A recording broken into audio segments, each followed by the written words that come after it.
Bonjour à tous, bienvenue à cette nouvelle séance de TD d'algèbre.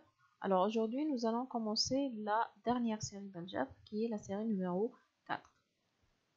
Alors dans cette série, on va voir une nouvelle notion, ce sont les déterminants. Donc ce sont des valeurs qui sont associées aux matrices qui sont carrées et qui peuvent servir à beaucoup de choses. Donc nous allons essayer de voir d'abord comment calculer les déterminants, le déterminant d'une matrice donnée. Alors comme je viens de dire, les déterminants ils sont calculés juste pour les matrices qui sont carrées. Si on a une matrice telle que le nombre des lignes est différent du nombre de colonnes, donc on n'a pas le droit de calculer son déterminant. Alors commençons, on va faire un petit rappel sur comment calculer le déterminant d'une matrice. Alors commençons par le déterminant d'une matrice d'ordre 2. Donc c'est la base du déterminant. Donc si je prends cette matrice-là, la matrice 3, 9, 2, 7, le déterminant, on le note par des traits. Donc la matrice, on a des parenthèses, mais si on a des traits, ça veut dire qu'on entend par là le déterminant. Donc, si je veux le déterminant de cette matrice, c'est le produit des éléments qui se trouvent sur la diagonale moins le produit des éléments qui se trouvent à l'antidiagonale. Donc c'est 3 fois 7 moins 9 fois 2. Donc si on calcule, ça donne 21 moins 18. 21 moins 18, ça donne, je cherche la souris, voilà. Donc c'est 21 moins 18, ça donne 3. Voilà. Alors, déterminant d'une matrice d'ordre 3. Donc maintenant, suivez bien comment on calcule le déterminant d'une matrice d'ordre 3. Alors, premièrement, on choisit une ligne ou bien une colonne, donc n'importe quelle ligne ou n'importe quelle colonne par rapport à laquelle nous allons développer notre déterminant. Je prends par exemple, je vais prendre la première colonne. Je vais développer par rapport à la première colonne. Donc, qu'est-ce que je fais? Ça nous donne 2, je prends le premier élément, c'est 2, multiplié par, donc c'est 2, multiplié par le déterminant de la matrice qui reste, en supprimant la ligne et la colonne auquel appartient le 2. Par exemple, ici, on a le 2, il appartient à la première ligne, je vais effacer la première ligne, je vais effacer la première colonne et je prends le déterminant de la matrice qui reste, c'est-à-dire 6, 7, moins 4, 9. Et maintenant, je continue. Donc, on a choisi de développer par rapport à la première colonne. On a pris le premier élément. Maintenant, je passe au deuxième élément. Mais cette fois-ci, je vais changer de signe. Donc, c'était toujours le signe. Pour le premier, on lui associe le plus et on alterne d'une case à une autre. Donc, c'est-à-dire que 3, on a moins, 4, c'est plus. Si on avait développé par rapport à la deuxième colonne, alors à moins 3, on va associer moins, plus, moins, et ainsi de suite. Alors, plus, je vais d'abord effacer ces éléments.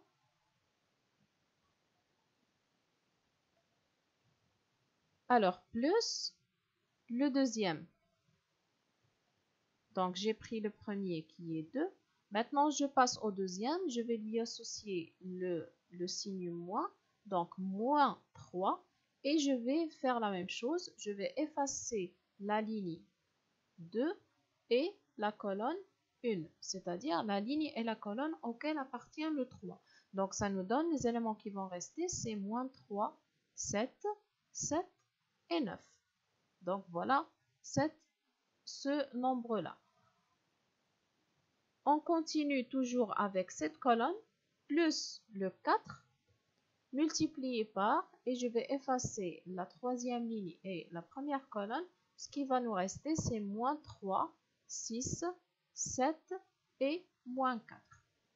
Donc là, puisqu'on s'est retrouvé avec des déterminants d'ordre 2, donc ça donne, on va calculer chaque déterminant. Donc pour le premier, j'ai 54 6 fois 9, c'est 54. Moins 7 fois moins 4, donc ça donne plus 28. Pour le deuxième, moins 27, moins 49. Pour le troisième, moins 19, moins 42, ça donne la valeur de 172. Alors bien sûr, nous on a choisi de développer par rapport à la première colonne, mais on peut également développer par n'importe quelle autre colonne, n'importe quelle autre ligne. Il faut juste faire attention avec les signes. On commence toujours le premier élément, on lui associe le plus, et en passant aux autres, on alterne à chaque fois le signe. Donc là, on a plus, ici on a moins, plus, moins, et ainsi de suite. Mais ce que je vous conseille, c'est toujours choisir une ligne ou bien une colonne qui contient des zéros. Pourquoi? C'est pour réduire le nombre de calculs, le nombre d'opérations que vous pouvez appliquer. Alors maintenant, on revient à notre exercice. On veut calculer la valeur de A. C'est le déterminant de cette matrice. Donc bien sûr, ici, je peux développer par n'importe quelle ligne, n'importe quelle colonne. Moi, je vais choisir de développer par rapport à la première colonne parce qu'elle contient 2 zéros. Je peux également développer par rapport à la troisième ligne puisqu'elle contient 2 zéros. Donc, j'ai choisi la première colonne. Donc, c'est le même principe. C'est 1 fois, j'efface cette ligne et cette colonne. Ce qui reste, c'est 9, 0, 2, 6.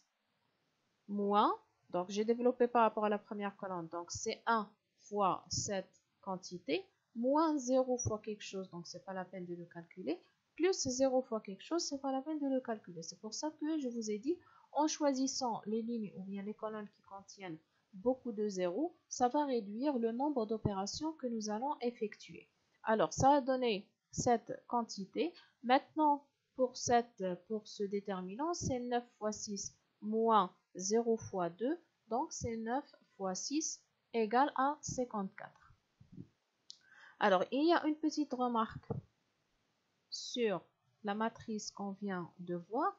Alors, il s'agit ici d'une matrice qui est triangulaire supérieure, parce que les éléments qui se trouvent en bas au-dessous de la diagonale sont tous nuls. Donc, c'est une matrice qui est triangulaire supérieure. Donc, dans le cas où on a une matrice soit triangulaire supérieure, soit triangulaire inférieure, soit diagonale, alors le déterminant, c'est le produit des éléments qui se trouvent sur la diagonale. C'est-à-dire que ce n'est pas la peine de développer le déterminant. Vous pouvez directement calculer le produit des éléments sur la diagonale. Bien sûr, ça, si la matrice elle est soit triangulaire supérieure, soit triangulaire inférieure, soit diagonale. Alors, on continue maintenant, on passe à la matrice suivante. Donc, le déterminant B, c'est le déterminant de ça. On va développer par rapport à la première colonne. Donc, c'est 3 fois, j'efface la première ligne et la première colonne. Donc, moins 6, 9, moins 10, 19. Moins, donc en passant à l'élément qui suit, donc ça nous donne moins 2. Fois, j'efface la colonne et la ligne. Donc, fois le déterminant de 5, 9, 13, 19. Plus le 1 fois, donc j'efface la première colonne et la troisième ligne, fois le déterminant de 5, moins 6, 13, moins 10. Et en calculant ces quantités, ça va nous donner la valeur 0. Donc là, vous voyez, lorsque vous avez calculé ça, il y avait des nombres qui sont des nombres qui sont grands, donc ça demande beaucoup de calculs.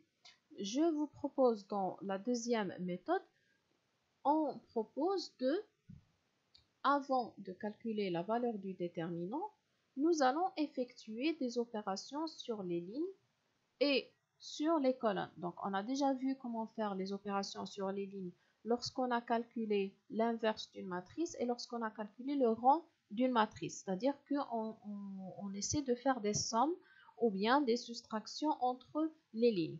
Dans le cas des déterminants, on peut également faire des opérations sur les colonnes. Donc pourquoi on fait ces opérations? C'est pour essayer de faire apparaître le maximum de zéros sur la même ligne ou bien sur la même colonne.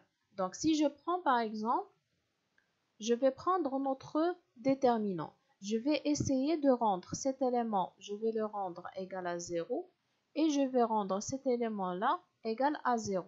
Donc, qu'est-ce que je peux faire comme opération? Je vais faire la deuxième colonne moins, ou bien la deuxième colonne plus 3 fois la première colonne. Et comme ça, j'aurai moins 6 plus 6. Donc, je vais effectuer la première opération C2, c'est-à-dire la deuxième colonne, plus 3 fois la première colonne. Donc, première colonne, elle ne change pas. Deuxième colonne, qu'est-ce qu'elle devient? 5 plus 9, ça donne 14. Moins 6 plus 6, ça donne 0. Et 9 plus 3, ça donne 12.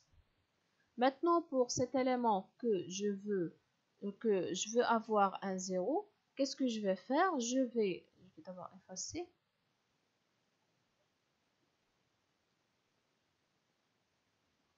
Je vais faire la troisième colonne plus 5 fois la première colonne. Et comme ça, j'aurai moins 10 plus 10. Ça donne 0. Donc, l'opération à faire, troisième colonne plus 5 fois la première colonne. Alors, pour cet élément 13 plus 15, ça donne 28. Moins 10 plus 10, 0. Et 19 plus 5, ça donne 24. Alors maintenant, vous remarquez que dans la deuxième ligne, on a des zéros. Donc, je vais développer par rapport à cette deuxième ligne. Donc, ça nous donne pour le premier 2. On va lui associer le signe moins. Donc, c'est moins 2 fois, je vais effacer cette colonne et cette ligne, 14, 12, 28, 24. Donc, en calculant ça, bien sûr, si on continue, ça nous donne plus 0 fois quelque chose, plus moins 0 fois quelque chose. Donc, ça donne uniquement ce premier terme qui est égal à 0. Alors, ce terme-là, que vous voyez là, c'était pas la peine de le calculer. C'est-à-dire que c'était pas la peine de faire 14 fois 28, le calculer, faire moins 12 fois 14 fois 24, moins 12 fois 28. Donc là, rien que de le voir, on peut dire que c'est égal à 0. Pourquoi? Parce qu'on remarque que la deuxième colonne, c'est 2 multiplié par la première colonne. Dans un déterminant, si on remarque qu'il y a une relation entre les colonnes, alors directement le déterminant, c'est égal à 0. Alors, il y a quelques règles qu'il faut retenir lorsqu'on calcule un déterminant. Premièrement, on ne change pas la valeur du déterminant en ajoutant à une colonne ou bien à une ligne une combinaison linéaire des autres colonnes ou bien des autres lignes. Ça veut dire qu'on peut, si on veut calculer le déterminant d'une matrice, on peut faire des opérations soit sur les lignes, soit sur les colonnes. C'est exactement ce qu'on a fait ici lorsqu'on a fait deuxième colonne plus 3, c'est 1, c'est 3 plus 5, c'est 1. C'est-à-dire que la valeur du déterminant, elle ne change pas si on effectue des opérations sur les lignes ou bien sur les colonnes. Deuxième règle, c'est qu'on peut mettre en facteur dans un déterminant un facteur commun à une colonne. C'est-à-dire qu'on peut factoriser une seule colonne ou bien une seule ligne. C'est pas comme dans le cas d'une matrice. Une matrice, si on veut factoriser et faire sortir un élément, un facteur commun de la matrice, il faut que tous les éléments soient multiples de cet élément-là. Mais dans les déterminants, il suffit d'avoir une seule colonne ou bien une seule ligne qu'on peut factoriser. Donc, on va voir ça plus au détail dans le déterminant que nous allons calculer après.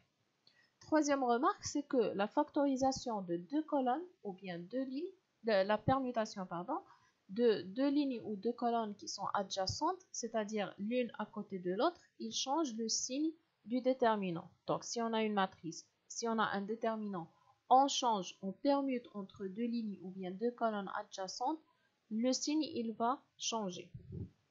Et finalement, Le déterminant d'une matrice qui a deux lignes ou deux colonnes qui sont identiques, c'est égal à 0. Donc ça, c'est bien d'avoir ces informations en tête. Ce sont des opérations qu'on peut appliquer qui nous permettent de simplifier le calcul des déterminants. Alors, revenons à notre exercice. Troisième déterminant, c'est C. C'est le déterminant de cette quantité. Alors, nous allons essayer de simplifier cette écriture. Donc, on va essayer de faire apparaître le maximum de zéros possible. C'est-à-dire, on va essayer de faire apparaître deux zéros sur la même ligne ou sur la même colonne. Donc là, vous voyez que je peux faire la deuxième ligne moins première ligne pour avoir un 0 ici. Et je peux faire la troisième colonne moins la première colonne pour avoir un 0 ici. Donc, première opération que je vais faire, colonne 2 moins colonne 1. C'est pour avoir ici un 1 moins 1, ça donne 0. Donc, pour la première colonne, elle ne change pas.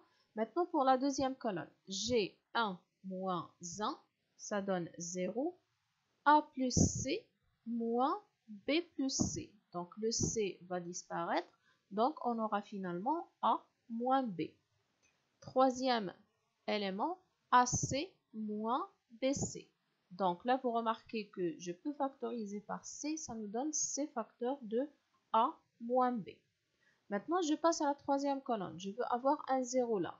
Donc, je vais faire colonne 3 moins colonne 1. Donc, c'est 3 moins C1. Pour le premier élément, 1 moins 1. Ça donne 0. Pour le deuxième, A plus B moins B plus C. Le B va disparaître, donc j'aurai A moins C. Pour le troisième, AB moins BC. Donc, je vais factoriser par B.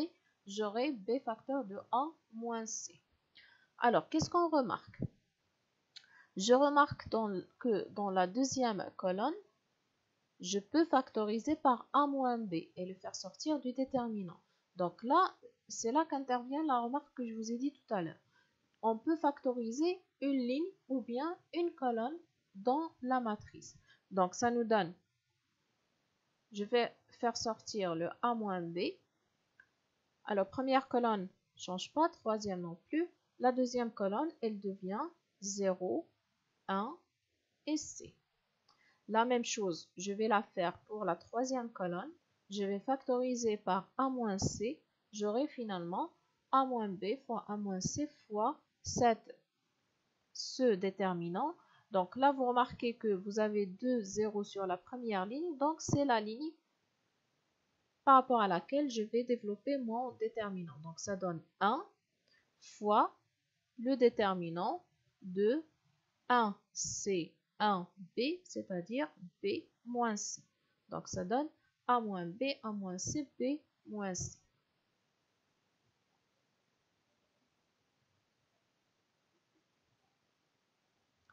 Exercice 2.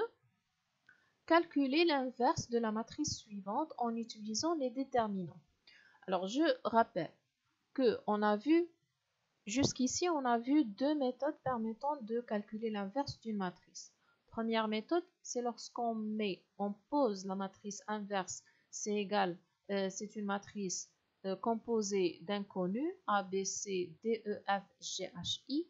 On multiplie cette matrice par la matrice A, ça doit être égal à la matrice identité. On fait le produit, ça nous donne, on tombe sur un système qui va comporter 9 équations avec 9 inconnus. Donc ça, c'était la première méthode. Deuxième méthode, on prenait la matrice A, on met à côté la matrice identité et on essaie de faire des opérations sur les lignes de telle sorte que de faire apparaître la matrice identité du premier côté. La matrice inverse, c'est le résultat qu'on aura dans le deuxième côté. Maintenant, on va voir une méthode qui est plus directe en utilisant l'inverse de la matrice, en utilisant le déterminant. Donc, on a la formule directe A moins 1, c'est-à-dire l'inverse de A, c'est 1 sur le déterminant de A fois la comatrice de A transposée. Donc, nous allons calculer chacun de ces termes. Premièrement, on commence par le déterminant. Donc, déterminant de A, c'est le déterminant de cette matrice. 2, 0, 1, 3, 2, 0, 1, 3, 5. Je veux avoir un 0 ici pour simplifier. Vous pouvez bien sûr formule directe du calcul du déterminant, comme vous pouvez simplifier d'abord, faire apparaître des zéros avant de calculer la valeur du déterminant. Donc ici, je veux faire apparaître un 0 là. Donc je fais la première ligne moins 2 fois la troisième ligne. C'est pour avoir 2 moins 2 égale à 0. Donc, première ligne, elle devient 2 moins 2, c'est 0. 3 moins 0, c'est 3.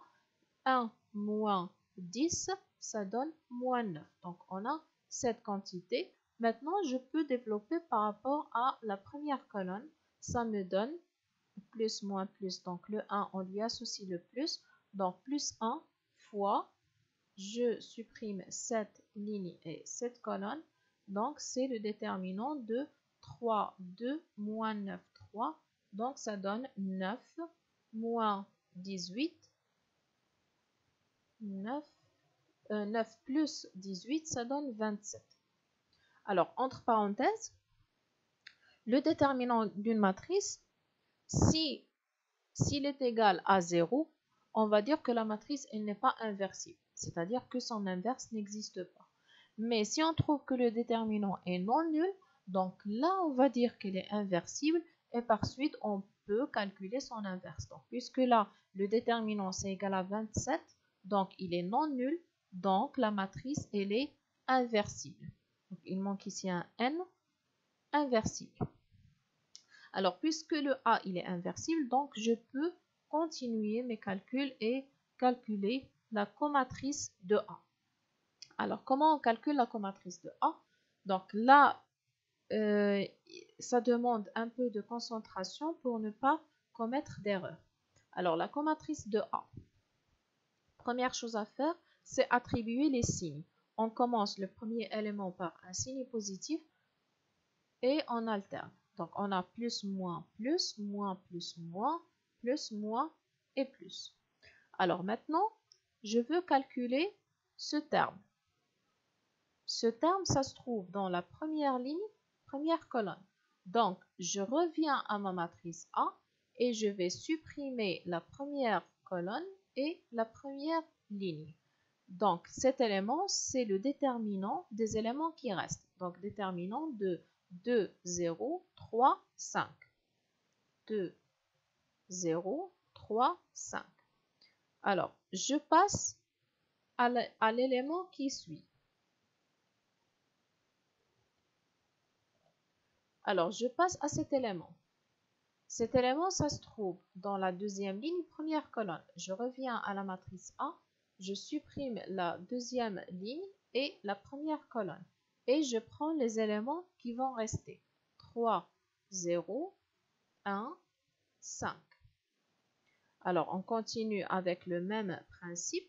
Je passe à cet élément qui se trouve dans la troisième ligne, première colonne. Donc, j'efface la troisième ligne et la première colonne de A. Il va me rester 3, 2, 1, 3. Alors, passons maintenant à la deuxième colonne. Donc, cet élément, ça se trouve dans la première ligne, deuxième colonne. J'efface la première ligne et la deuxième colonne et je prends les éléments qui restent. Donc, 0, 1, 3 et 5. Élément suivant, deuxième ligne, deuxième colonne. Je supprime la deuxième ligne et la deuxième colonne. J'aurai 2, 1, donc 2, 1, 1, 5. Élément suivant, troisième ligne, deuxième colonne. Donc, j'efface la troisième ligne et la deuxième colonne. Donc, les éléments qui restent, 2, 0, 1, 3. Alors, de la même façon, je vais faire les autres éléments. Donc, cet élément, ça se trouve dans la première ligne, troisième colonne. J'efface la première ligne et la troisième colonne. Donc, j'aurai 0, 1, 2. Donc, 0, 1, 2, 0. Élément suivant, deuxième ligne, troisième colonne. Donc, deuxième ligne, troisième colonne. Donc 2, 1, 3, 0. 2, 1, 3, 0. Finalement, troisième ligne, troisième colonne, je supprime la troisième ligne et la troisième colonne de A. Donc les éléments qui restent, c'est 2, 0, 3 et 2. Donc ça, c'était l'étape la plus dure parce que ça demande un peu de concentration. Alors, une fois on a cette matrice, on va maintenant calculer chacun de ces termes. Donc, premièrement, j'ai ici 2 fois 5, c'est 10, moins 0, c'est 10. 15 moins 0, c'est 15. Avec le moins, ça donne moins 15. 9 moins 2, c'est 7. 0 moins 3, ça donne moins 3. Avec le moins, c'est 3. 10 moins 1, c'est 9. 6 moins 0, c'est 6. Avec le moins, c'est moins 6. 0 moins 2, c'est moins 2. 0 moins 3, c'est moins 3. Avec le moins, c'est 3. Et 4 moins 0, ça donne 4. Alors, dans la formule, donc ça, c'est la comatrice de A. Dans la formule, on a besoin de la comatrice transposée de A. Donc, je rappelle que le transposé, c'est lorsque les lignes deviennent des colonnes. Donc, la ligne 10, 3, moins 2, elle devient la première colonne de la transposée 10, 3, moins 2. Deuxième ligne, moins 15, 9, 3, c'est la deuxième colonne de transposée. Et troisième ligne, c'est la troisième colonne de la transposée. Donc là, on a calculé la transposée de A. Reste maintenant à rassembler tous ces termes. Donc on a l'inverse de A, c'est 1 sur le déterminant. Donc 1 sur le déterminant fois la comatrice de A.